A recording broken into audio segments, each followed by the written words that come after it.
In his first comments since being released from hospital after a medical pardon that drew condemnation at home and abroad, former President Alberto Fujimori of Peru called on the country to set aside its grudges in order to unite. Mr. Fujimori, 79, made the comments on Twitter on Saturday amid an unabating furor over President Pedro Pablo Kaczynski's decision to effectively free the former strongman, who had served 12 years of a 25-year prison sentence for graft and human rights crimes. Mr. Fujimori was wheeled from a hospital on Thursday after checking in for treatment for blood pressure and heart problems. But before leaving, he asked for Peruvians' forgiveness with all my heart in a Facebook video from his hospital bed. On Twitter on Saturday, he reflected on the new chapter in his life and urged Peruvians to come together to fight violence and crime, apparently in an appeal to his right-wing political base. I'm constantly invaded by dreams and want to share them, Mr. Fujimori said, adding, apparently in a jab at his opponents, I long for a Peru without grudges, with everyone working for a higher goal. We'll be a country in which security is regained and violence is eliminated. We can fulfill these goals by setting aside special interests and opportunism.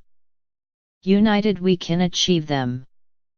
The pardon has roiled Peru, with the Nobel laureate Mario Vargas Llosa and 238 other writers signing an open letter saying the decision covered the nation in infamy and shame. The letter said the pardon was not an act of compassion, but the most crude and cynical political calculus. It was unclear if Mr. Fujimori's remarks were a hint that he planned to play a more active role in Peruvian politics, potentially supporting Mr. Kaczynski, whose center-right government has been rattled by a series of resignations. The president has yet to reveal a new cabinet since promising more than a week ago an announcement very soon. Mr. Kaczynski, 79, a former Wall Street banker who took office in July 2016, has been hanging on to power, having narrowly survived a motion in Congress last month to impeach him. He had been accused of lying during an inquiry about possible ties to the Brazilian construction giant Odebrecht, which was engulfed in a graft scandal. It was later revealed that a financial services company Mr. Kaczynski owned had received $782,000 from Odebrecht, a disclosure that contributed to the impeachment effort. Mr. Kaczynski had called the claims against him weak and said the impeachment proceedings were being used for political gain.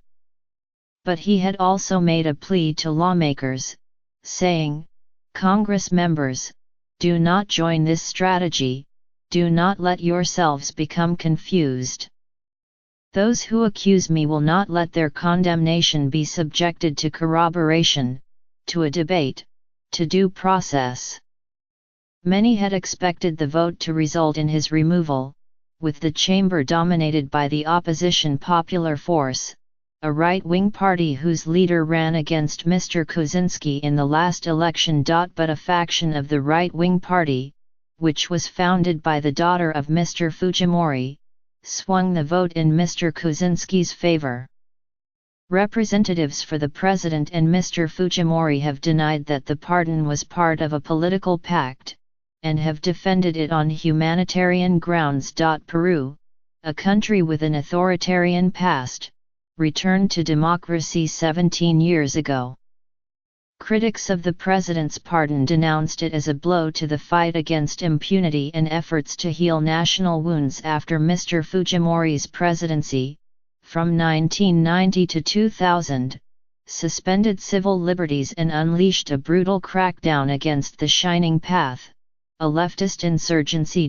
Many Peruvians, however, admire the former leader as an advocate of the poor and say he was unfairly punished for his government's heavy-handed counterinsurgency campaign against the rebels. While Peru has had nearly 2 decades of commodities-fueled growth, Street crime has been a top concern of voters throughout the presidencies of Mr. Fujimori's 4 successors, including Mr. Kaczynski. Some might think that PKK was tweeting from the wrong account, the Peruvian political analyst Diethel Columbus said on Twitter, referring to the possibility that Mr. Kaczynski could have written Mr. Fujimori's post.